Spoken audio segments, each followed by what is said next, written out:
Hi everyone. In the last video we have discussed about to be the compulsory functions and the optional functions.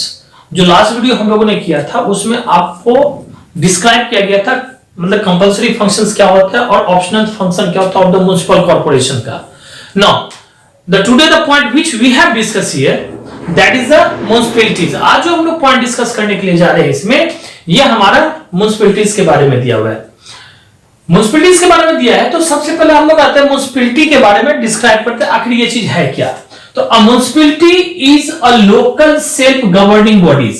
ये municipality क्या है? एक तरह से local self government bodies है in a small town and the city. और ये होता कहां पे है? खास करके तो स्मॉल टाउन में और सिटीज में. अगर हम लोग विलेजेस में जाते हैं ना तो वहां पर आपका ग्राम पंचायत वगैरह सब होती है. लेकिन अगर हम लोग टाउन और सिटीज में आ जाते हैं, शहरों में आ जाते हैं तो वहां पर में आपका ये नाम चेंज होकर के म्युनिसिपैलिटी जिसको कहा गया ये सब चीज होता है. फिर म्युनिसिपल कॉर्पोरेशन वगैरह आ जाता है. तो जो बड़ा बड़ा शहर है, बिग बिग शहर है, मतलब वहां पर में एक तरह से क्या होता है कि इसको हम म्युनिसिपल कॉर्पोरेशन में डिवाइड करते हैं. और इसमें ही खास करके जो लोकल सेल्फ गवर्निंग बॉडीज होता है उसको हम लोग स्मॉलर टाउन और सिटीज के अंदर में म्युनिसिपैलिटीज को लेकर के चलते हैं. Now it is also known as elected body. कहते हैं ना इसको एक तरह से ना नाम भी दिया गया, आपका इलेक्टेड बॉडी का नाम भी दिया गया है. यहां पे क्या होती है तो खास करके जो मेंबर्स वगैरह होता है ना इनके वो सबको भी एक तरह से ये कहते हैं इलेक्ट किया जाता है. ऑल द मेंबर्स जो भी इनके मेंबर्स खास करके होते हैं बेसिकली द रेसिडेंट्स जिसको हम लोग कह सकते हैं. So all the residents of a city, जितने सारे रेसिडेंट्स मतलब रहने वाले होते हैं सिटीज के, who are the citizens of India, जो खास करके सिटीजन्स होता है किसका? इंडिया का. और इतना ही नहीं, and 18 years of the age or the above, जिसका एज आपका 18 साल का होता है या फिर उससे ज्यादा का होता है, याद रखना ये चीज को, can vote in municipal election. ये लोग क्या कर सकते हैं तो म्युनिसिपल इलेक्शन में वोट कर सकते हैं. मतलब क्या हो गया कि जिसका एज कम से कम 18 years ये होगा या फिर इससे 18 से ज्यादा या अबव जिसको हम लोग कह सकते हैं अबव 18 years. अगर किसी का एज होता है ना तो इनके पास में राइट होता है. क्या चीज का राइट होता है? तो ये लोग जब कभी भी म्युनिसिपल का इलेक्शन होगा तो उस समय में ये लोग वोट कर सकते हैं.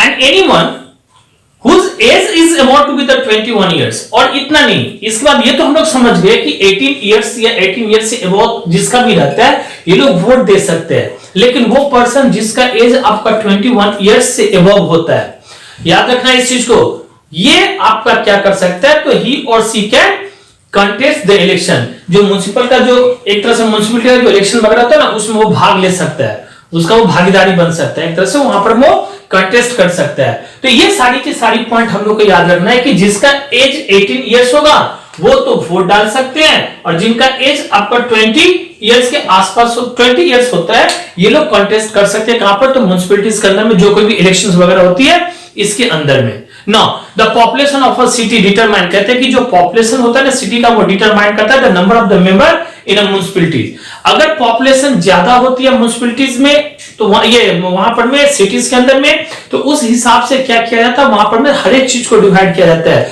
उसी तरह से वहां पर में मेंबर्स भी ज्यादा से ज्यादा लाया जा सकता है. और अगर वहां की पॉपुलेशन कम होगी तो जो होंगे म्युनिसिपैलिटीज के मेंबर वो भी आपके कम वहां पर में गिनती हो सकते हैं. ये चीज हम लोग को याद रखना.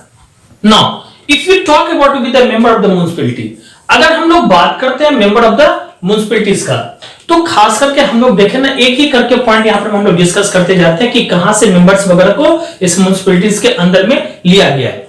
तो पॉइंट नंबर 1 आपको ध्यान से देखना भी है. क्या दिया हुआ है इसमें? दिया हुआ कि the seats are the reserve for the women and basically the people belonging to be the schedule caste and the schedule tribes.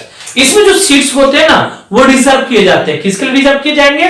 तो खास करके वुमेन के लिए रिजर्व किए जाते हैं. ये चीज याद रखना आपको कि ये सीट जो होता है ना वो वुमेन के लिए रिजर्व किए जाते हैं. और इतना ही नहीं, इसके अलावा अगर हम लोग देखते हैं तो जो पीपल आपका बिलोंग करता है शेड्यूल कास्ट से या फिर शेड्यूल ट्राइब से, जिसको हम लोग एससी या फिर एसटी के नाम से जानते हैं. अब बोलो एक क्वेश्चन होता है यहां पर में कि आखिर ये एससी और एससी मतलब शेड्यूल कास्ट क्या होता है, शेड्यूल ट्राइब्स क्या होता है? इसको ना एक तरह से हम लोग कहते हैं अनुसूचित जनजाति जिसको कहा जाता है। मतलब क्या कि ये एक तरह से कमजोर वर्ग के होते हैं जिनको गवर्नमेंट क्या करती है ना एक तरह से सपोर्ट करके और आगे बढ़ाने की कोशिश करती है। तो इनके लिए भी यहां पर में क्या होता है ना सीट वगैरह रिजर्व रखा जाता है। सेकेंड पॉइंट अगर हम लोग यहां पर में डिस्कस करते हैं तो that is the member of the state legislature. जो मेंबर होते हैं खास करके आपका स्टेट लेजिस्लेचर का मतलब विधानसभा और विधान परिषद का। इतना ही नहीं, याद रखना ये पॉइंट को ध्यान से समझना है कि that is the member of the state legislature, that means the Vidhan Sabha and the Vidhan Parishad and the member of, इसके बाद में एक चीज और है, क्या चीज है आपको याद रखना होगा, द पार्लियामेंट। जो मेंबर होते हैं आपके पार्लियामेंट, ये तो स्टेट लेजिस्लेचर के होंगे ही, लेकिन पार्लियामेंट के भी जो मेंबर होते हैं, पार्लियामेंट का नाम आपका आता है लोकसभा और राज्यसभा, इसके भी जो मेंबर होते हैं खास करके यहां पर में इलेक्टेड, इनको भी इलेक्ट किया जाता है from the area, from a part of the municipality, वो भी एक तरह से पार्ट ऑफ द म्युनिसिपैलिटी से इनको भी यहीं से इलेक्ट की जाती है। ये हमारे पास में एक तरह से दो पॉइंट हो गया। थर्ड पॉइंट पर अगर हम लोग जाते हैं तो people having the special knowledge और द एक्सपीरियंस, कहते हैं वो पीपल जिसके पास में स्पेशल नॉलेज होती है या फिर एक्सपीरियंस होता है in municipal administration are also nominated. मतलब क्या हो गया कि वो पीपल जिनके पास में नॉलेज होगा या फिर एक्सपीरियंस होगा म्युनिसिपल एडमिनिस्ट्रेशन का, तो उनको भी वहां पर में क्या किया जाता है, नॉमिनेट किया जाता है। नेक्स्ट पॉइंट दिया हुआ है कि municipality is elected for a term of the 5 years। कहते हैं कि ये कम से कम आपका ना 5 साल के लिए, कितने सालों के लिए, तो 5 years के लिए ये भी एक तरह से ना इलेक्ट किए जाते हैं। मैंने क्या कहा कि municipality is elected for a term of the 5 years, ये 5 साल के लिए म्युनिसिपैलिटी जो है वो इलेक्ट होती है।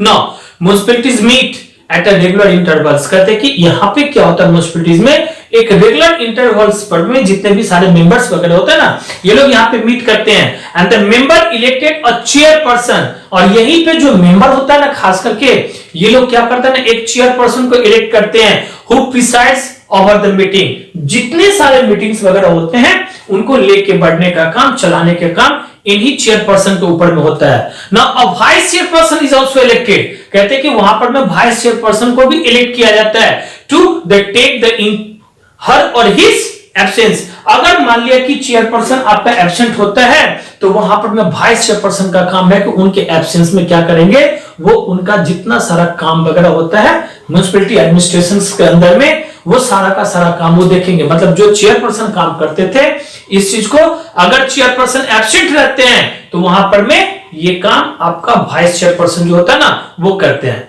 इसके बाद में जो हम लोग का लास्ट पॉइंट दिया गया इसमें कि municipality perform the same function as a municipal corporation. Municipality का भी काम उतना ही है जितना सारा का सारा काम आपका म्युनिसिपल कॉर्पोरेशन का होता है। तो इस तरह से बहुत सारे ऐसे पॉइंट्स वगैरह हैं, बहुत सारे ऐसे मेंबर्स वगैरह के बारे में हम लोग ने समझा कि म्युनिसिपैलिटीज के अंदर में क्या क्या होना चाहिए, किन किन को मेंबर बनाया जाता है, खास करके ये सारा का सारा पॉइंट हम लोगों ने अभी इसके अंदर में डिस्कस किया।